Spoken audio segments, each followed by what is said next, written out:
Next up on the Cosmic News Network, First Contact with Joshua Pert. Good morning, Earthlings. Good. How you doing today? Good. How you doing today? Welcome to First Contact Radio. Welcome to First Contact Radio. To talk about all these things we're talking about is because in life, everything is energy. Every single thing that's out there. Yo, it's First Contact with Joshua Poet. He's the man on the mic, just in case you didn't know it. Covering news from all around the globe, from the weather and space to UFOs. He'll talk politics and make you open your eyes. Conspiracy theories and government lies. They'll dig it all up and try to find the proof. Cause it's time to demand the truth. It's time. First Contact Radio. We It's time to demand the truth. It's time. First Contact Radio. We It's have time arrived. to demand the truth. It's time. First Contact Radio. It's time to demand First the Contact truth. Radio. Good morning, Earthlings. How you doing today? Welcome to First Contact Radio. Today is the 21st of October. 21st of November. See, if it was the 21st of October, we'd be surprised, wouldn't we? 21st of November, 1 week before Thanksgiving. Today is a transition day as we go from one sun sign to the next, leaving the sun sign of Scorpio, and at 9:48 p.m., that's tonight, we're going to make that transition from Scorpio into Sagittarius, going from a water sign into a fire sign. Water is emotions, feelings, going into fire, ideas, creativity, truthfulness. That's what Sagittarius is about. Sagittarius shoots the arrow of truth. So we've had a lot of things come up from the deep below, things that were buried deep. Now we're going to get into the aspect of truthfulness about those things. So enjoy the last part of the Scorpio sun as we move into the Sagittarian phase, where we'll be later this evening. And we have a trine to be aware of. This 1:44 p.m. This aspect takes place between Saturn and right here Scorpio, Cancer. So what we have is a Cancer trine, Cancer moon trine Saturn. Saturn is about discipline. Okay, it's in the tarot cards. It would be the card of the world. It has to do with it's called the administrative intelligence. It is the energy that takes what we've done and become and all of that stuff and kind of spins it around and spits it back out through a process of transformation. So certainly within Saturn is that really deep transformative energies that we all go through. Okay, so we'll have to really pay attention later to what this disciplinarian idea is about, but it has to do with our feelings and our emotions, maybe bringing them into check, seeing how they are benefiting us and understanding how they also hurt us. All right, move over to our moon phase. We are 85% of the way full, making our way back down to the new moon. The Mayan Oracle, we're at a 9-tone day now. 9 tones are called the solar tone of intention. Here we are in the wave spell. You can see our positioning. Today is the wind, white wind, guided by the mirror. So it would be the solar wind guided by the mirror. Phrase for today is I pulse in order to communicate, realizing breath. I seal the input of spirit with the solar tone of intention, and I am guided by the power of endlessness. And then today is one of those galactic activation portal days where you're 2 rows over, 2 columns over, 2 rows down. So right here we have a synchronicity between the second place and the second place. And that is why today's galactic activation portal day. Spaceweather, our solar wind is 330.7 kilometers per second. Planetary K index is in the 1 range. Nothing much in the way of corona holes at all at this point in time. M-class flares drop down to 20 now, and X-class is down to 1. And then, of course, geomagnetic storm activity. We can see very, very low in both the mid-latitudes and the high latitudes. Take a look here. You can see there's an image of ISON. ISON's getting ready to is plunging. It says ISON is plunging towards the sun at 140,000 miles per hour. You can almost feel the velocity of this image taken in the morning of the 20th. Okay, so that's what's going on there with ISON. and the 28th is when it's going to make perihelion, which is the closest position to the sun it's going to make as it makes that loop around the sun back out, and that will be determining whether or not it continues on or whether it fizzles out at that point. So we'll know within the week what is to become of ISON. Alright, here's the Suspicious Observers report for today. Here we go.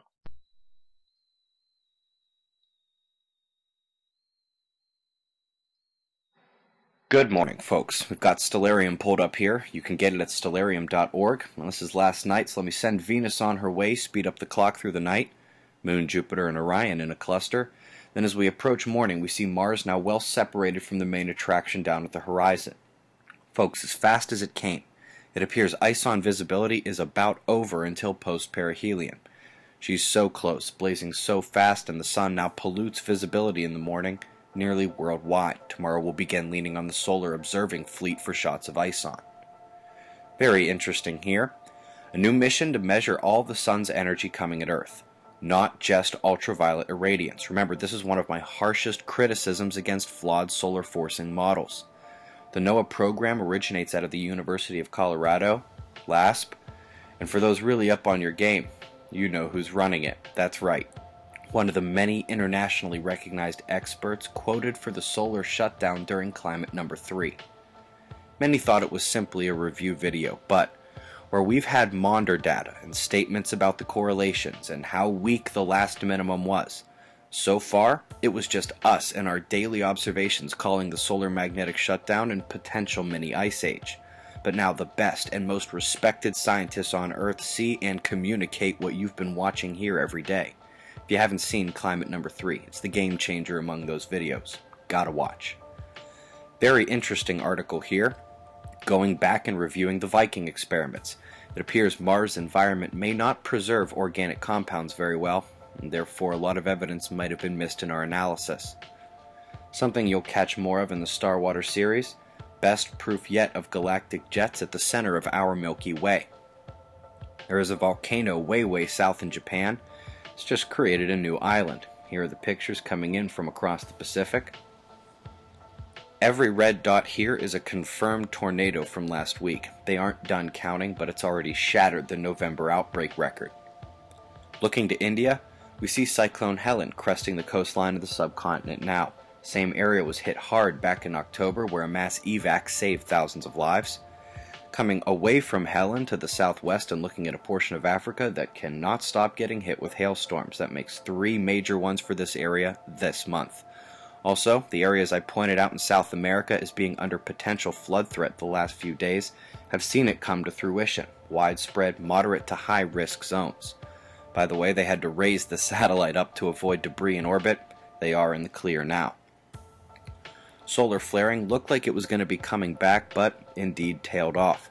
We had sunspot numbers in the 200s days ago, but now a few large umbras masquerade about in near solidarity. The megaspot is turning away now, almost gone, but we can still see the tremendous vortex.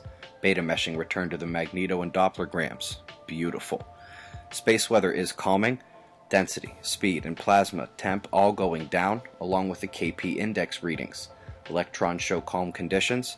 Top eruptive threats on the sun have now become the plasma filaments we see turning in and on the disk.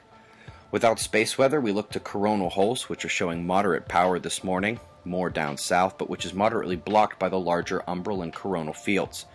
Planet watchers see Mercury conjoining Saturn in 4 days, Venus and Jupiter nearly in opposition now. Shots of our star to close, eyes open. No fear, it's 6:45 a.m. Eastern Time, and that's the news. Be safe, everyone. Alright. There you go. Alright, let's continue on today with Tricia McCannon. Okay, you've seen the first 3 pieces I've played, Monday, Tuesday, Wednesday, and I know that you are enjoying them because I'm reading your comments, and I've also gotten some emails telling me as such. So this piece, she talks about Lightcodes of Ascension. Here we go. Hi, I'm Tricia McCannon, and thanks for joining us for another exciting installment of Galactic Awakening. This is a series of short YouTube videos that I'm doing really that are very condensed snippets of a very long 27-hour presentation that I taught on Galactic Awakening because, in fact, as we know, it's a very big subject. And so we've talked about UFOs, we've talked about the science behind it and the processions of the ages, and we've talked about the Indigo Kids and about prophecy, and this little installment is on Lightcodes of Ascension. I am planning to actually offer a whole series of webinars on this. For anyone who's interested, feel free to call me or contact me or email me, and you can get on my newsletter and I'll let you know when they're going to happen. But let's talk for now about the nature of light. The ancient wisdom keepers, and most of you know I'm a great student of the mysteries and also a teacher of the great spiritual mysteries. These masters and sages of the past talk about the fact that the three purest ways that we can know the divine are love first, sound second, in the beginning was the word, and light third. So in essence, everything we see, everything we don't see, visible and invisible universes, is made of the adamantium particles of love, which is why the power of love brings things to us and heals things, because it means that we're working in a vibrational alignment with the very atoms of the universe. That's why when we're out of sorts, we can create great destruction. But when we come back into alignment with our higher selves, we actually can begin to manifest and create great things in our lives. The power of sound, many people are discovering with cymatics today, which was, of course, rediscovered by Xinyi in the 1940s, around the time of Hitler, that was the vibrational underpinnings or tones behind all the creational shapes. He discovered, for example, if you vibrated the sound Om out loud with a flat plate of sand or loose file fillings, the sand began to move into a circular, an image of a circle with a dot at the center. Well, interestingly enough, this is the actual symbol that the ancient mystery schools used for the Alpha and the Omega, the beginning and the end of all things. It also represented the sun. Today, scientists use it as an image for the singularity, the one point in the middle where everything's compressed, and then the outside circle they call the event horizon, which is basically everything that was created after the Big Bang. So, very interesting. Similarities we're discovering between recent discoveries in science and what the ancient philosophers and mystics of the past have told us. Now, when we come to light, it becomes even more interesting. We all know that when we look at a rainbow, that there's 7 basic vibrational bands or colors that we can see from this dimensional level. And those are actually the colors of the chakras. Red at the very bottom, then orange right around the way below the belly button. At the belly button, there's yellow, which is the 3rd color of the chakra. Then the heart is green with actually pink in the center. The throat is blue. The third eye is indigo blue. And then the crown is violet and white, both of these colors. These are the main colors of the energy bodies that surround the physical human. These points that are aligned with the spine and also roughly aligned with the 7 points of the endocrine system are what the ancients called chakras. Chakras are the great wheels. And in truth, it's where our spirits snap into matter. Our spirits have to come in and be in our body in some way, shape, or form. So the breath is the mechanism through which the Holy Spirit or the Spirit of God or the prana or the chi, whatever we want to call it, comes in. When we stop breathing, the soul leaves the body and the physical body isn't animated anymore. But the chakras become libraries where we store information. So for example, as many of you know, I'm a clairvoyant. I've read for over 6,000 people around the world. I also am trained in about 7 different kinds of healing, from hypnotherapy and past life regression, soul retrieval, holographic repatterning, I go into people's fields and help to shift and clear beliefs that have frozen them into old patterns. And of course they have to want to do the shifting. You know, it's not a passive exercise. We have to do it together. But I've discovered that with my clairvoyant and clairsentient abilities, that by putting my hands basically over the chakras, I can close my eyes and tune in and actually see what the thoughts, the beliefs, the traumas, and the emotional patterns are that are stored in each one of the chakras. And obviously, just like if you had a fan wheel that you wanted to turn smoothly so that the flow of air was good, if you wind up with a lot of jumbled mess, tangled belief systems that are in opposition, or erroneous beliefs, or things that are really not helping you, that are blocking the movement of the fan, then obviously you have a problem, because the fan then becomes dysfunctional. It becomes sluggish, it becomes blocked. Everything is filtered through whatever's stored in that chakra, whether it's hurt, anger, fear, rage, vengeance, victimization, you know, poverty consciousness, any of those things. They can all get stored in there. Carolyn Mace actually once said that our biology becomes our biography, meaning that when we store, let's say, rage, we might find ourselves, or grief or sadness, we might find ourselves getting cancer. If we have a heart attack, we might find that we never forgave our father that abandoned us when we were young. So she's talking about the fact that even if you have a strong constitution, eventually if we carry these dysfunctional patterns in our systems, they can not only block our current life, but ultimately can result in us getting sick later on. So when we start talking about light, light is a very simple but powerful mechanism to begin to flood our bodies with new frequencies and help to dissolve these old patterns. It sounds incredibly simple, and actually it is, but it's also very powerful, because at the end of the day, everything is made of love first, sound second, light third. So by invoking what are called the great Chohans, or the great masters that oversee the flow of these rivers of energy that we call light down here in this world, we actually can hook into very powerful healing rays.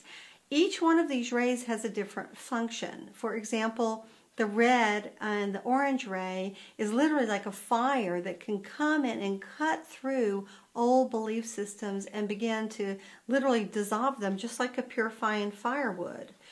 The blue-white ray, which is kind of like the blue that you turn on a gas stove and you see that intense white-blue flame, that one is also very cleansing, but it can also bring great energy. It can energize you. So those, in the order of how you want to use the rays, this is sort of the order that I'm sharing with you. The next ray would be the white ray. The white ray is a purification ray. And literally you just imagine your higher self above your head, about 24 inches. It's like a beautiful white orb. And you actually ask for the masters to come in and down ray that color to your higher self. And then your higher self down raise it to your body, so it becomes like a light shower that flows over you. And you want to just think of 4 major sections. What your thoughts are, this would be the top chakras.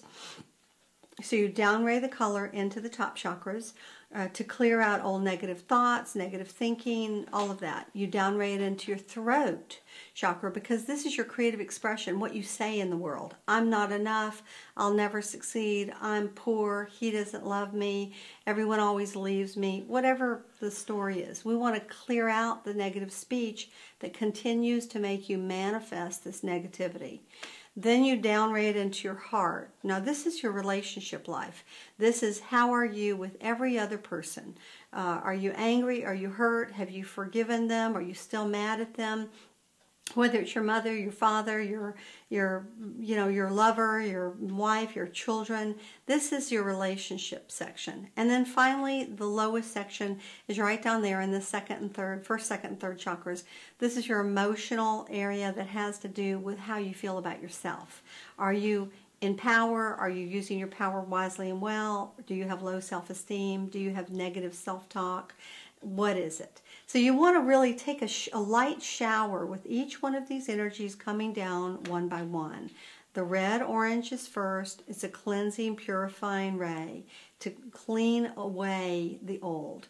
The blue white is next, cleaning and energizing. The white is next, and this one aligns you with your higher self. And the green one is next. These four are the first four essential.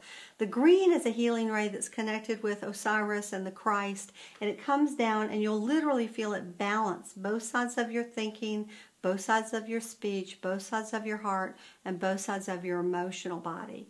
Now, if you want to do more than green, you can go to pink next. That one's for love. The Divine Mother Mary oversees that ray. If you want to go for wisdom, you can go for like a kind of an indigo Isis blue. That one's very good for bringing wisdom.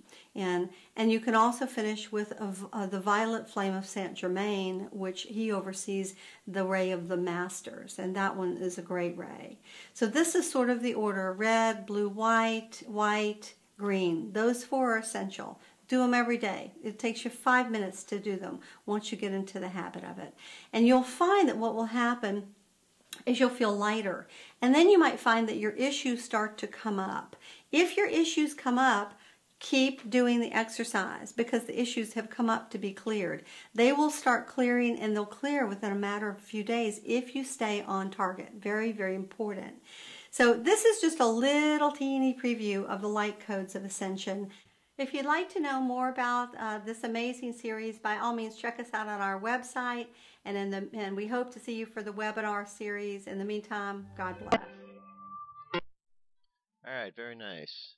Very nice as always with Tricia. So we'll do some of that meditation later today during the meditation section to focus on the things that she was talking about.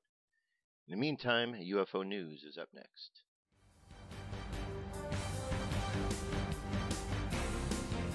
This is the UFO News with Joshua Poet. All right, Dirk. Thank you very much. Today I have 4 stories. Let's get over to them. Story number 1 takes place on Google Earth over Xinyi in Taiwan. This was found in this month. Amazing discovery in my country of Taiwan. Someone found a UFO on Google Maps and it's hovering over a mountain area. Google searches for UFO sightings and will delete this from their map within 3 to 6 months. I've reported several and all were deleted within that time. Copy the video, people, because this is evidence and Google will delete it, just like the UFO I reported at the Cape of Good Hope, South Africa last year. Alright? Question: why would they take these down? That's a good question. Starting question number 1. Why would Google take these down? Google, who wants us to be able to be aware of all of the information that's available to us. Why would they censor this? I don't have an answer. Just posing the question. Alright, says using Google Street View in Xinyi Township, Central Cross Highway near the Visitor Center. Tertelgte found a strange flying object over the area. It is with other birds hovering over the neighborhoods. You can see right there, somewhat different. You can easily identify. Alright, then let's take a look at the video here. You can see the object. Again, this is Google Sky, so you're not going to see it directly flying, just the images. Alright, moving on to the next story here. This is over Guadalajara, Mexico. There's the object in question. You'll see it momentarily. There it is. This was footage, daytime footage of a bright unidentified flying object above Guadalajara. This was taken on the 17th. Okay. Very interesting indeed. Moving on. Next we're going to go to Bogota, Colombia. This is interesting daytime footage over Bogota, the capital of the largest city of Colombia. This was also recorded on Sunday the 17th. And there we go. Well, we got that advertising. We're going to skip that. I'm going to jump to the next story here, then we'll come back to that. This was near the ISS. UFO near ISS creates lightning viewed from the ISS live cam. Alright. So there's our objects. Let's go through. While viewing the ISS cam, I noticed a face in the clouds. Then suddenly a UFO appeared near it. The face lit up with lightning twice. From that point on, lightning surrounded the UFO on all sides, but more at the top of the screen and less at the bottom. Many UFO researchers believe that UFOs create lightning and other weather-related phenomena. I have to agree with that. This is not the first UFO near lightning that I've reported on this site, but it is the most lightning I've ever seen near a UFO. I recorded this UFO for over 8 minutes until it disappeared. Alright, so there's the objects there. And here we have a video just to kind of watch what's going on. Okay, the video itself's, like you said, 8 minutes in length.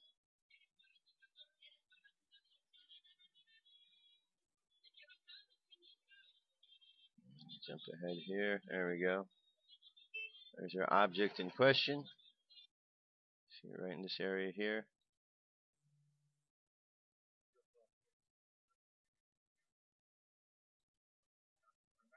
Okay. There we see something going on up there. There you go, look at that. That's lightning all around it.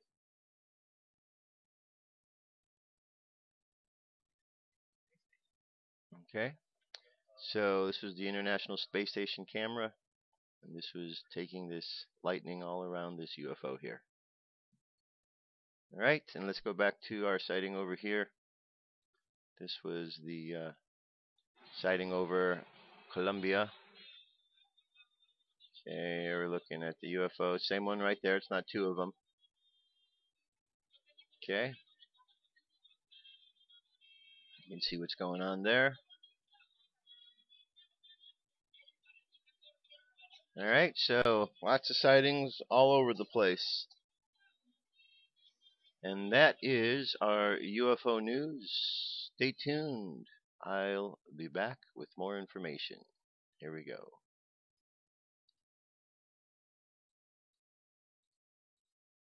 What if our government was responsible for some of the greatest crimes against this nation? Would you really want to know?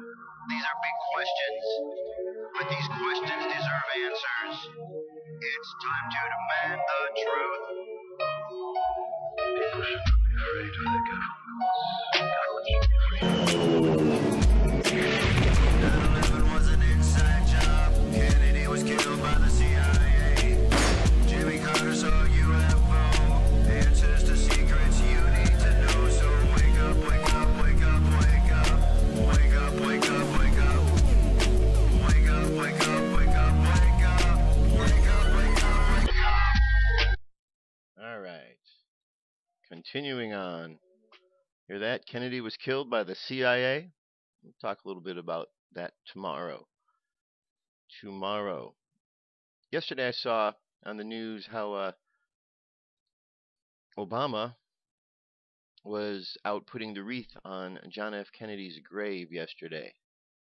They were talking about the ceremony. But why yesterday? It was the 22nd. That was the day he was shot. So why was yesterday so important that they put this on? I don't have an answer. I'm just wondering, maybe you know. Or maybe it's just another one of the goofball things that the administration is trying to do to rewrite history. I don't know. With them anymore, there's any guess, because they just lie. Have you heard the latest thing? The latest thing, when Obama was up talking to people the other day about how he kind of I'm paraphrasing, but how he sort of gave this kind of half-hearted apology, that he sort of misinterpreted things and what have you. It was just another lie, because all the same while, you can find out, Megyn Kelly was talking about this, about the fact that the Department of Justice was arguing a point and talking about how there's going to be a lot of people on their insurance, their employer plans are going to lose their insurance. So it's just one lie after another. But all I could say is, for those who have spent so much time defending Obama and believing he's doing the right thing, how's it working out for you now? There's been plenty of warnings. It's not like it's a new thing that this man was lying. So kind of makes you wonder when you got a portion of the population who has known from the get-go that this man's been lying. What are we supposed to think about the portion of the population that were fooled or deceived by this man's lies? Especially when they've been told, you're being lied to. Oh, no, you're not. Oh, no, he's honest. Well, what are we supposed to think of those people? They're obviously uninformed Americans, obviously very gullible in the fact that they believed so wholeheartedly, because he couldn't get away with all of the nonsense he's getting away with unless there were people who believed what he was saying. And he keeps lying and lying and lying. Now we've got a situation, potential insurance fraud, and we look at the background of Mr. and Mrs. Obama, we see that their law licenses were removed. They don't have licenses to practice law, and the alleged reason for Michelle Obama is insurance fraud. And now we have an insurance fraud going on, and she happens to be the wife of the man whose name is on the policy. Crazy, crazy, but people get what they deserve, right? I mean, I don't know any other way to explain that or say that, and I don't mean to be mean about it, but there's a lot of people who defended this man and what he was about. Well, now you're finding out what he's about. He's about deceit and deceiving you, and sorry to hear that.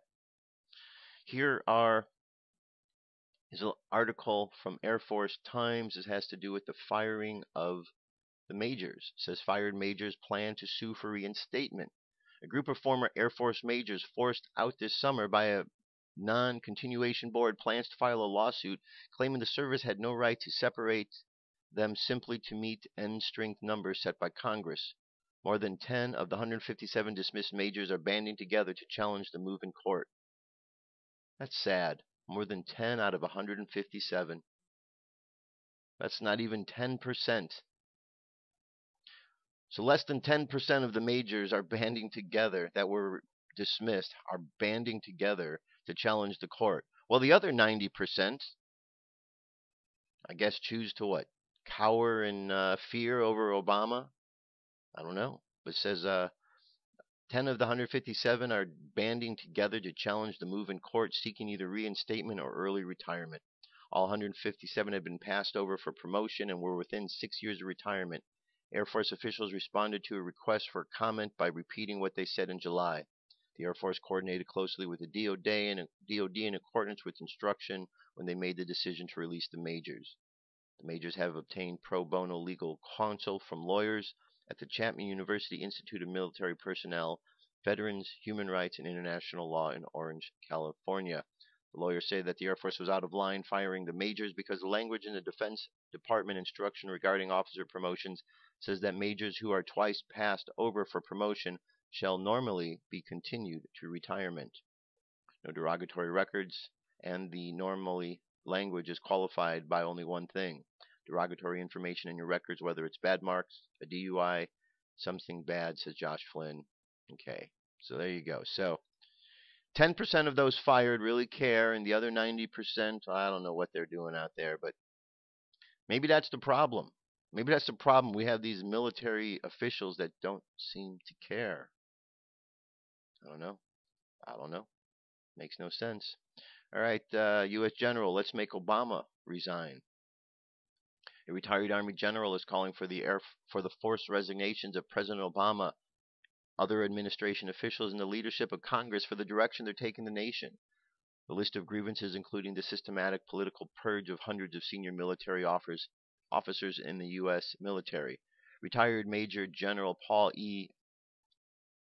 Valley told WND he is calling for nationwide rallies and protests to demand the resignations added that peaceful civilian uprising is still not out of the question.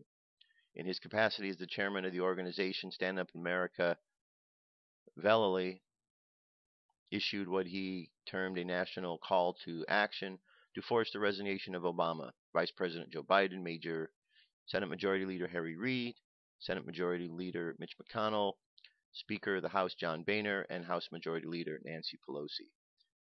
Valley, formerly the Deputy Commanding General of Pacific Command, said the current crop of leaders must be forced to resign by the demand resignation process, which he explained requires massive grassroots protests and social networking. As an example, he cited the public and media pressure that led to the resignation of President Nixon.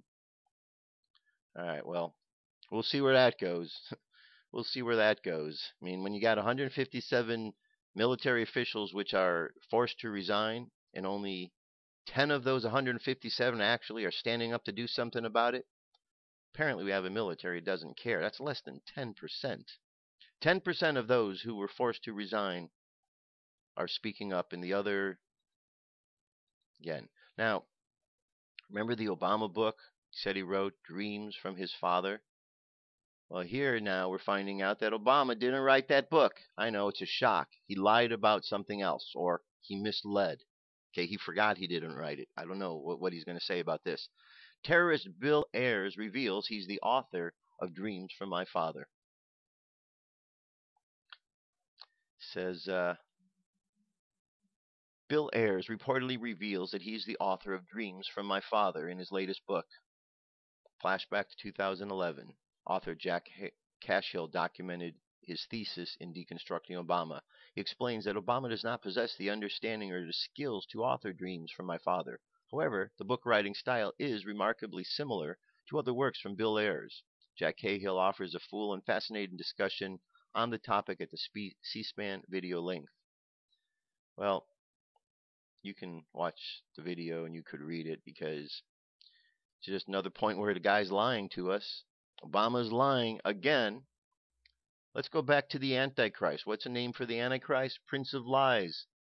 That's what this man does. He lies, he lies, he lies. He's the Antichrist. He is not out to help the people. And as long as people continue to believe that he's out to help them, well, those people are going to continue to be fooled. You need to free yourself up from that tyranny by knowing that this man is nothing more than a liar. His administration is a liar, are filled with liars. Congress is not out to help you. And when you free yourself up from that, guess what? Things are going to happen. You're going to find that you have more freedoms in your life than you realize, and you're going to find out that they really don't have the hold over you that they say they do. It's just words. It's just lies. No one has more power over your life than God. And these jackasses in Washington, D.C., they got no power over God. They think they do. They're going to find out otherwise. Now, standing up for ourselves is very, very important. And we hear all the time of incidents where people are standing up for themselves against the police, in court. This is a video I want to show you. It's an 8-minute and 24-second video. I'm not going to play the whole thing. I'm going to play a portion of it. This is a man. His name is Ernie Wayne Tertelgte. And he's sent to court. He's in court because he was hungry. He's a mountain man. He was foraging for food, and he got arrested for it. And now here he is in court to answer for this. Listen very closely to what this says. This is awesome. An awesome piece, an awesome example of what happens when you know the law. Check this out. Where we going to? Headwater or Bear? Yeah. Headwater. Speak for myself in my no man. I stand as myself and speak for myself in myself. And I am not the trustee over the all caps name that you're operating on. Well, you're here in court today because you were charged with some charges. I'm here in court today because I am making a special visitation. This is not an appearance, only spirits appear. Living men, living persons make special visitation. That's why I'm here, to make sure that you guys don't tender my truthful, proper name.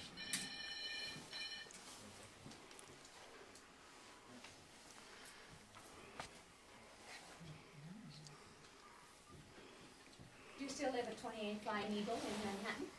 That is a storage unit that I sleep in from time to time. All right. I live in myself in this body. I am the living man.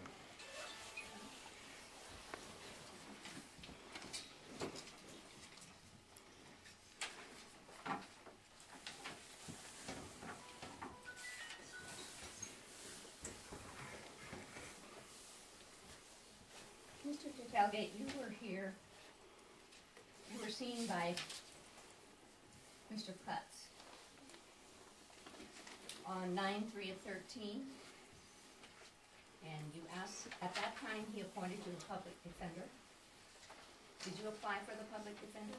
What use have I for a voice of ruin? They can Very well. only speak That's your fictitious choice. legalese to you.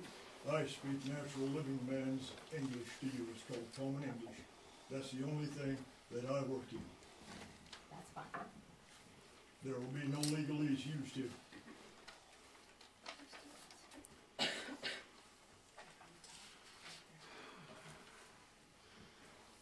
Well, you were charged on the 31st of August of 2013 with obstructing a police officer in violation of 457302.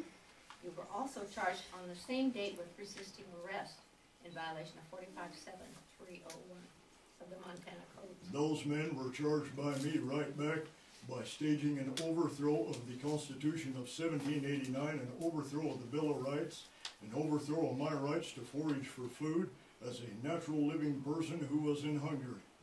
I was searching for something to put in my stomach, as I am recognized to be allowed to do by universal law, has nothing to do with your corporate fiction. They violated everything, and furthermore, for your knowledge, they violated Judge Holly Brown's Title 26 United States Code ruling, which I went before her and prevailed on 21st March 2011. DPO 9-58A is the case number wherein she evidenced that I am not a taxpayer because I am not a federal citizen. Federal law trumps state law at every turn. I have 9 judge rulings to that end, and that trumps state law. I am not registered crap. I am the living man, and I have the right to forage for food when I'm hungry. All right. But you're here on different charges. This is not what Holly stands. Brown's courtroom.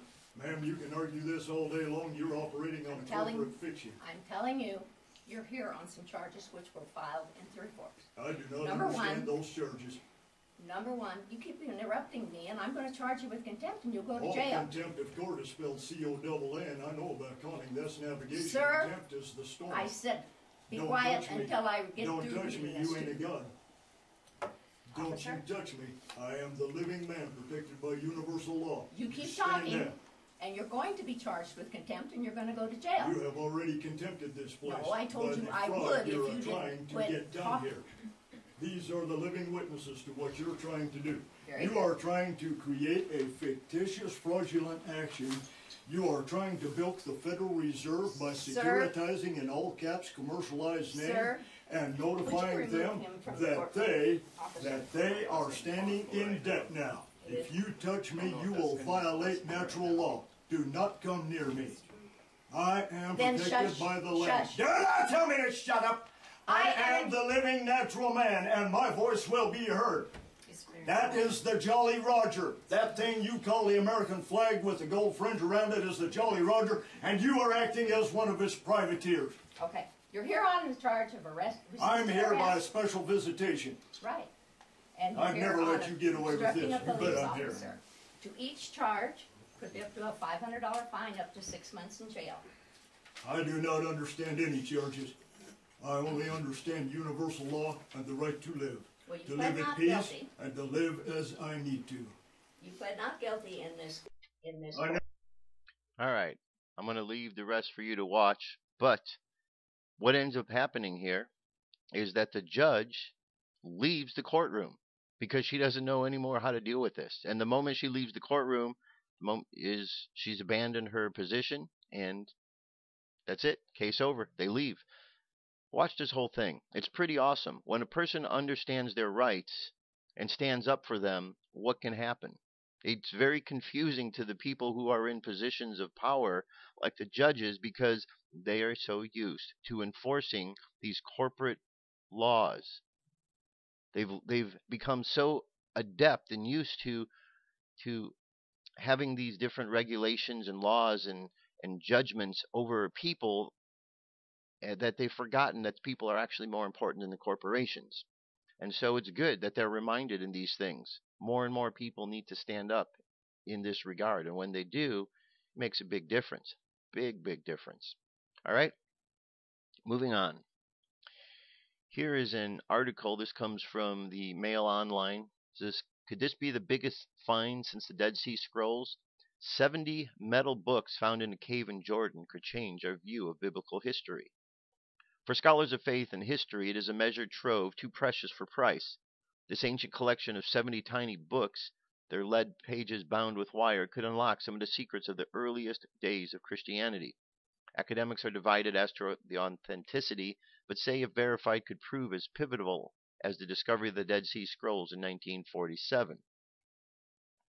On pages not much bigger than credit cards are images, symbols, and words that appear to reference the Messiah, and possibly even the crucifixion and resurrection.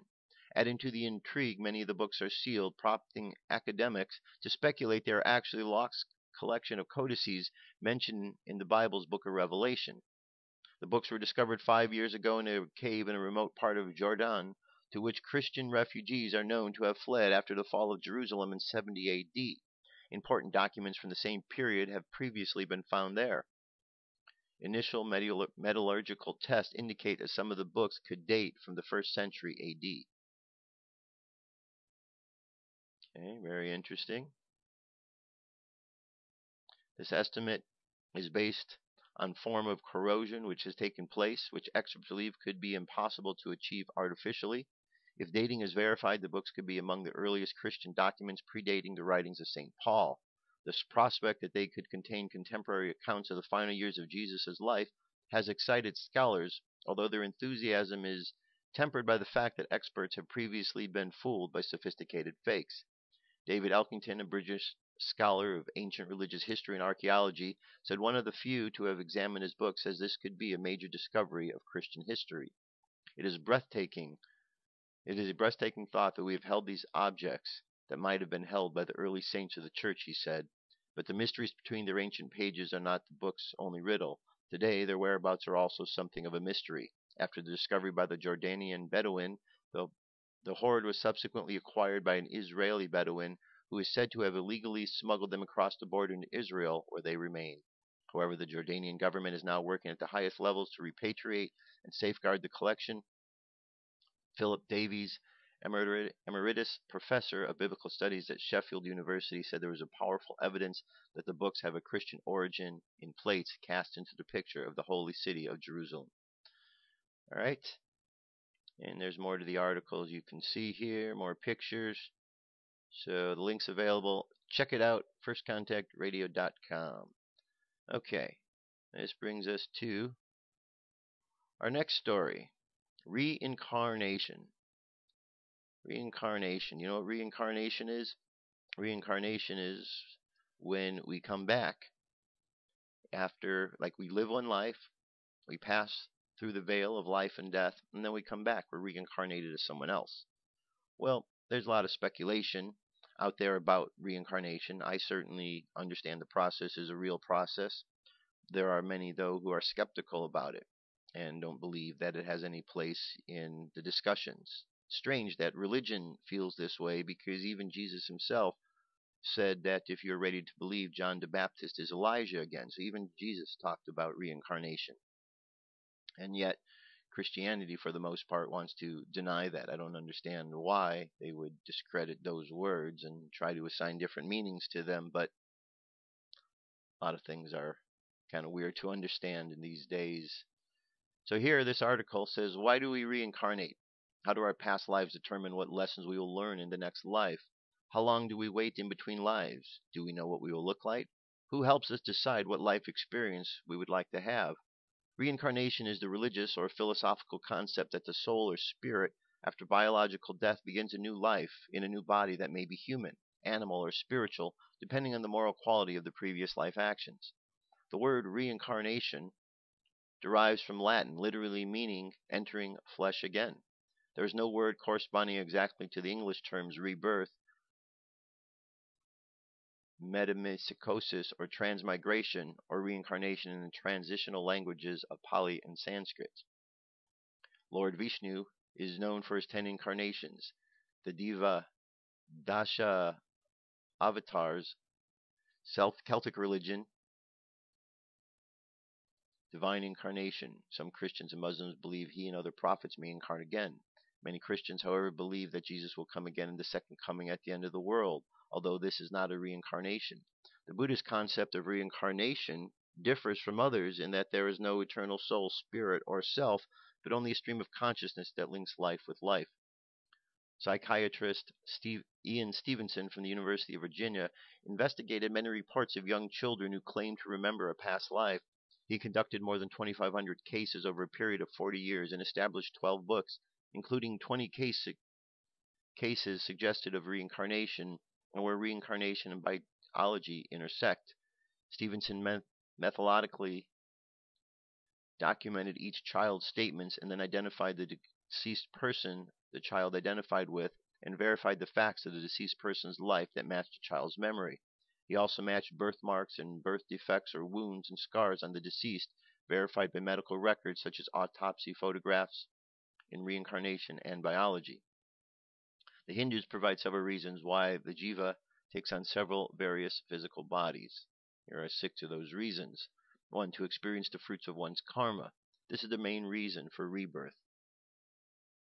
Sadvika karmas reward one with pleasure of svarga. Rajas, pleasure-seeking karmas, reward one with mrityaloka, mortal realm or earth. And tamas karmas, actions related to inertia, laziness, and evil, condemn one to pataloka. 2. To satisfy one's desires. When a person indulges in the material pleasures, he or she subsequently develops strong desire to enjoy more of it. This unending craving to satisfy one's desires causes the jiva to assume new physical bodies. 3. To complete one's unfinished sadhana. When an aspirant making spiritual efforts for liberations from Maya dies without attaining his or her goal, the jiva gets as a natural cause-effect another human body to complete his sadhana. To fulfill a debt. When the jiva is indebted to another jiva, it gets a human birth to fulfill its debt and receive what is owed. The jiva goes in the form of a relative, friend, or an enemy. 5. To undergo sufferings because of a great soul's curse. A person's grave error or sin may incur the wrath or displeasure of God or a rishi. The result is that the jiva of the living person gets another birth, not necessarily into human body. And 6. To attain moksha. By the grace and compassion of God or God-realized guru, a jiva gets a human body to purge itself of the layers of basic instincts. Alright, so that's some ideas about reincarnation, what it is. I know that if you take some time and you meditate in your meditations, you'll probably do already remember past lives. If you go into an area where you got a mirror, go into the bathroom, light a candle, turn off the lights, and just have a candle close enough and just stare at the mirror with just the candlelight, just enough light just to be able to see. And as you do, and you just kind of get into this meditative trance as you're just looking in the mirror, what you'll notice is your face will change. And you'll start to see faces that are not the same faces you are now. They're not demons. They're not evil things. They're parts of your personality, of who you are. You'll see all sorts of different things. And you'll see faces in there, and you'll see your face go from a face of a man or a woman into another being's face, another, a male or a woman. You'll see lots of different images and changes. And as you do this and you connect this with your meditation, you'll start to find and realize that you're seeing past lives. You're seeing other parts of who you are. And as you do that, it's just another piece of the puzzle that helps you with remembering more and more of why you're here and what this journey is all about. So give that a try. All right, here's a message from the angels for today. Here we go. Ann Albers, message from the angels. November 16th, 2013. The angels. My dear friends, we love you so very much. Life just is, and you get to choose how you experience and label it. You get to label life as good or bad, right or wrong, desirable or deplorable. Through the way you choose to interpret the simple facts of life, you get to create a happy or a sad experience of reality. Most of your labels were programmed into you in early childhood. You can choose to change them. What if, for example, every time you spilled the milk your parents said to you, "Oh, how pretty. Look at all that white liquid running all over.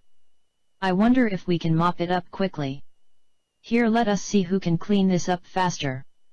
Ready, set, go." What if every time you made a so-called mistake, those around you said, "Congratulations. You made a mistake. You have taken a risk. You are learning. We are so proud of you." What if every time someone was angry at you, those around said to you, "Oh, I'm so sorry that this person is hurting so much that they had to take their anger out on you. Let us join our hands and hearts and pray that they feel better soon." We offer these suggestions, dear ones, to help you see that most of your interpretations of life were given to you in childhood. Now, you as adults get to choose whether or not they make you happy. Next time something upsets you, ask yourself, what are the facts of the situation? Can I choose an interpretation that makes me feel better? Can I choose to label this situation in such a way that it empowers me, rather than steals my God-given right to feel love in this moment? Can I look at my normal conditioning and decide if that is what I want to keep, or would I rather create a different interpretation of reality? The sun rises every morning. You get to choose if that is a positive experience or not. Oh look, that horrible blinding light is coming through my windows, shining into my eye and waking me up. Or oh, how beautiful that warm sun feels on my face, bringing life, awakening my spirit into this new day, a brand new chance to create a brand new reality. A loving interpretation of reality, dear ones, is the best interpretation of all. God bless you. We love you so very much. The angels. All right. Very nice. Very good message. And let's get one more message. This is from our Angel Message for You website. Click on the angel and it says, keep communications open. There is someone who needs to speak to you or something you need to know. Okay. Keep communications open. Someone needs to speak to you or something you need to know. Very important. And that brings us to our meditation for today. So go ahead and close your eyes. And take a deep breath. And exhale. Take another deep breath. And exhale again. Alright, I want you to imagine that you are standing with all of your chakras activated. Bottom of the spine, red, it's the root color chakra, drawing energy from the earth. And above that you have the orange color chakra just below the navel. And up a little bit higher, just below the solar plexus, in that area there, you have the yellow colored chakra. And then up further yet, at the heart space, you have the green chakra. And above the heart and the throat, the blue chakra. And then from the blue throat chakra, right between the two eyes, to the third eye, indigo. And finally to the crown chakra, the top of your head, a violet. And the light continues on as bright white light into the cosmos. Now as you're standing there, all your chakras activated. Let's imagine a shower of light washing over us. A shower of light.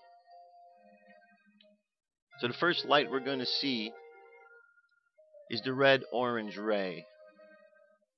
And just imagine the red-orange ray pouring down upon us, cleansing our minds, moving down to our third eye, our throat, our heart, and our emotional body. Let's imagine this red-orange ray purifying and cleansing all of the negative thoughts, feelings, words, anything in our relationships that need to be healed. Let's imagine them being cleansed away by this red-orange ray. And now let's imagine another color ray, and this one is the blue-white ray. And let's imagine this ray of light showering down upon us, blue-white color, washing over our crown chakra, down past our third eye, our throat, our heart, and the lower chakras. And as it does, it cleanses away anything that is doubtful or negative, anything that is blocking our way. And now let's imagine this white ray being sent down, being showered with this white color light. Again, as it showers through our crown chakra, the third eye chakra, the throat chakra, the heart chakra, and then the rest of the chakras along the way. Solar plexus, belly button, and the root chakra. And now let's imagine the color green, the green color ray, showering down upon us, cleansing through our minds, through our crown chakra, down past our third eye, to the throat, to the heart, to the emotional body. And see our bodies filled and glowing with all of these colored rays, the red-orange ray, the blue-white ray, the white ray, and the green ray. And let us imagine now the violet-colored ray. And let us ask that Saint Germain send the healing power of this white, violet ray down upon us. Let's imagine this violet flame of life, purifying our very beings. And let's imagine all of the doubts and the fears and the negativity released.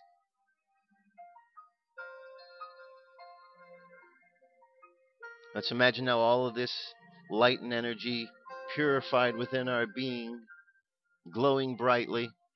And let's imagine this light overflowing from our bodies, spilling out around us, 1 foot, 2 foot, 3 foot around us, and continuing to grow.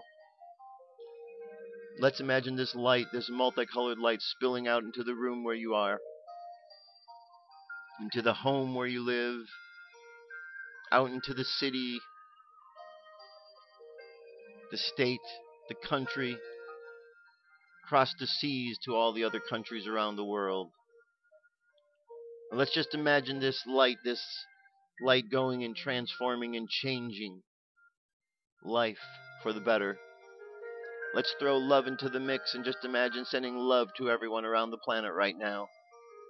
And just thinking good thoughts for the people of the world. And let's imagine this white light that we are sending out. Let's imagine it continuing to purify the darkness and the negativity from planet Earth. And as we go throughout the day, let's just hold that idea in our mind's eye. Let's just continually see the darkness being purged from this planet. And let's keep imagining the planet shining bright with light and love. So let's hold that image as we go forth. Let our subconscious mind continue to hold and maintain that vision. And let's bring our conscious mind back to the present moment on the count of 3. 3, coming back to the present moment filled with confidence. 2, coming back to the present moment filled with faith. And 1, coming back to the present moment happy, healthy, and whole. Happy, healthy, and whole. Take another deep breath. And exhale. And go ahead and open your eyes. That's it, my friends. That is our show for today. Thank you very much for being here. Check out the stories. I only did part of the stories, part of the videos. The rest is for you to follow up and check it all for yourself. Alright? Have an awesome day. I'll be back tomorrow with more news and information. Until then, be safe. Keep loving each other. Just keep having fun in life. I'll talk to you soon. Peace. I'm out of here.